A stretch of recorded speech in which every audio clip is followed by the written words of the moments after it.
Forces हैं, उन्होंने man Hunt launch कर दिया है। अब वो पागलों की तरह कश्मीरियों के घरों में घुस रहे हैं और तलाश कर रहे हैं कि ये कहां से ऑर्गेनाइज हुआ सारा ये अटैक। हालात बिल्कुल एक नया रुख इख्तियार कर गए हैं। इंडियन जर्नल और इंडियन मीडिया मुकम्मल तौर पर पागल हो गया है, बल्कि बावले होकर वो पड़ गए हैं। यानी इंडिया के अंदर जो ट्रेंड चल रहा है वो रिवेंज है, रिवेंज। मोदी चूंकि सऊदी अरब के दौरे में गए, मोदी जी वापस आए, हमने अभी नहीं छोड़ना, हमने अभी नहीं छोड़ना। और ऐसा महसूस हो रहा है कि वो जर्नल बिल्कुल सठा गए, बिल्कुल पागल हो गए। अब सवाल ये पैदा होता है कि नरेंद्र मोदी कहते हैं कि छोड़ा नहीं जाएगा जो लोग इसके रेस्पॉन्सिबल परपिट्रेटर्स हैं, तो जाहिर है कि वो 4, 5, 6 गनमैन की बात नहीं कर रहे जिन्हें हिंदुस्तानी अखबारात ने कहा है कि 5 या 6 थे। वो बात कर रहे हैं कि इसके पीछे मास्टरमाइंड कौन। इंडियन मीडिया पे शक आग लगी हुई और ऐसा लगता है कि सारी इंटेलिजेंस उनके पास, और एज एक्सपेक्टेड फौरी तौर पर सारा मलबा पाकिस्तान पे डाल दिया गया। पाकिस्तान अल्हम्दुलिल्लाह सर इस वक्त मजबूत तरीन इस खित्ते का मुल्क है, इस मजबूत तरीन। हम एक न्यूक्लियर पावर है और किसी माई के लाल की जरूरत नहीं है पाकिस्तान की तरफ मैली आंख से देखने की। कोशिश की गई थी पर जहाज गिरे थे यहाँ पे। तो पाकिस्तान और भारत के बीच पहले ही कशीदगी अपनी इंतहा को छू रही है। वो किसी न किसी जंग की सूरत में बदल सकती है। लेकिन ये बात तय है कि प्राइम मिनिस्टर नरेंद्र मोदी जो वापस आ रहे हैं अपने दौरे को कट करके, वो उसका मकसद ही यही है कि वो कोई बहुत अहम फैसले करने जा रहे हैं जो इमीडिएट नौयत के हैं। मैं इन जर्नलों को एक बार फिर वाजे करना चाहता हूँ, आपके खिलाफ इतना तगड़ा केस इंडिया बना रहा है कि आप तस्वुर नहीं कर सकते। इंडिया आपको वहां बांध के मारेगा अमेरिका के साथ और इसराइल के साथ मिलकर कि आपको पानी भी नहीं मिलेगा। वो कहते हैं पाकिस्तान ने करवाया, लिहाजा हमने बदला लेना है। तो ये एक बड़ी खौफनाक किस्म की सूरत हमारे पड़ोस में बन गई है, जहां पर इल्जाम पाकिस्तान के अंदर पाकिस्तान के हवाले से लगाए जा रहे हैं। और ये बड़ी खौफनाक चीज है, ये बहुत ही ज्यादा खौफनाक चीज है। ये एक ऐसा टाइम है जब इंडिया डिप्लोमेटिकली बहुत ज्यादा इवॉल्व कर चुका है। जेडी विंस हमारे नायब सदर इस वक्त इंडिया के अंदर मौजूद हैं। तकरीबन $500 बिलियन की डील हो चुकी हैं, तकरीबन आधा खरब सिचुएशन थी। अब मोदी जब कहते हैं कि वो इसका बहुत सख्त रेस्पॉन्स देंगे, तो वो सख्त रेस्पॉन्स क्या होगा ये वेडनेसडे मॉर्निंग को हमें पता चलेगा। लेकिन मैं इतना जरूर समझता हूं कि रेस्पॉन्स होगा जरूर। और हिंदुस्तान पाकिस्तान के दरमियान टेंशन जो हैं वो मुझे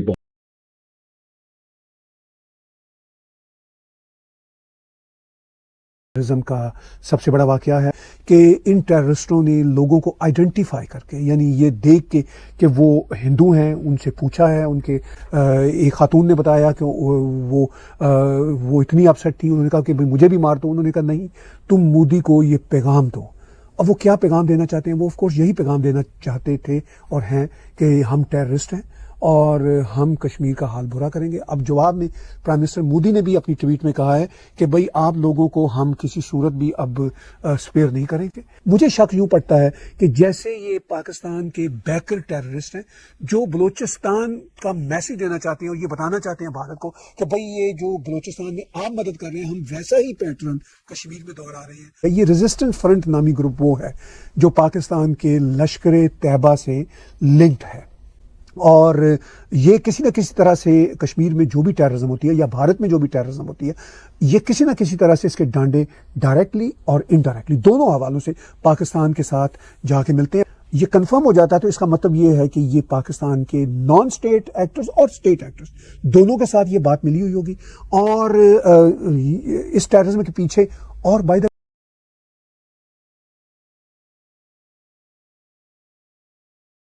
खौफनाक है। पहलगाम वहां पर फायरिंग हुई है और 28 सयाह हलाक हो चुके हैं। कोई अकलदन तंजीम की कोई नई ऑफशूट है, उनके जानिब से ये किया गया है। लेकिन इंडियन मीडिया खुलकर ये कह रहा है कि ये मामला पाकिस्तान ने किया है। इंडियन मीडिया और इंडियन जर्नल वहां पर मीडिया पर बैठकर लगातार धड़ाधड़ वो इल्जाम लगाने शुरू हो गए हैं कि ये जो जनाब हुआ है हमारे ऊपर हमला, ये पाकिस्तान ने करवाया और ये पाकिस्तान ने किया, लिहाजा हम बदला लेंगे।